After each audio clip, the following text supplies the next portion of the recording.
सांगणार आज जी अवस्था आहे सावित्रीनगरची, नवीन रोड झाला पण पाणी साचल्यामुळे घरामध्ये पाणी चाललंय. आमच्या घरात स्वतः पाणी आहे. तुम्ही येऊन पहा प्रत्यक्ष, हे पाणी सगळं आमच्या घरात आहे. अच्छा. आता सगळ्या तुम्हाला दाखवते मी. बरं. एवढी परिस्थिती तिकडे आहे पाण्यामुळे. सगळ्या लोकांना तरच आहे, गल्ली गल्लीनं पाणी चाललंय. त्याची व्यवस्था सरकारनं करावा लवकरच आहे अशी माझी नम्र विनंती. किती वर्षापासून आहे असे? हे असं 10 वर्षापासून आहे. मग 10 वर्षापासून सरकार झोपलेलं आहे की काय? झोपलेलं आहे, एकच नाही इकडे कोणी, फक्त उभं राहिले गावात एक एक.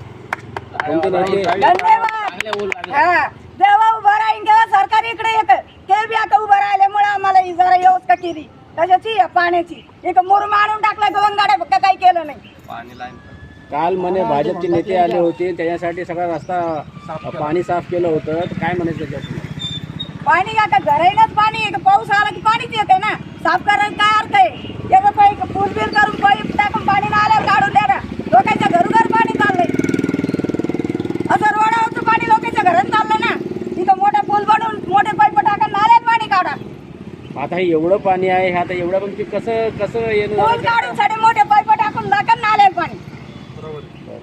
प्रत्येकाच्या पुलानं कसं पाणी चाललंय, नाल्याचं पाणी कसं चाललंय त्याचं काढा ना. सरकार काय करतंय? आता महानगरपालिकेमध्ये कोणाची पक्षाची सत्ता नाही आहे. जे आहे ते आहे, राज्य सरकार आहे. काय म्हणायचं तुम्हाला फडणवीस सरकारला या संबंधानं? तुम्ही काय कशी काय सक्का नाही? लाईट बिल द्यायला सक्का आहे, हे करायला सक्का नाही का महापालिकेला?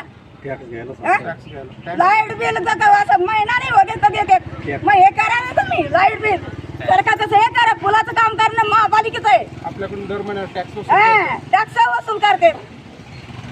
हे सगळी व्यवस्था महापालिकेनंच करायला पाहिजे रोडाची. गवई साहेब इकडे या.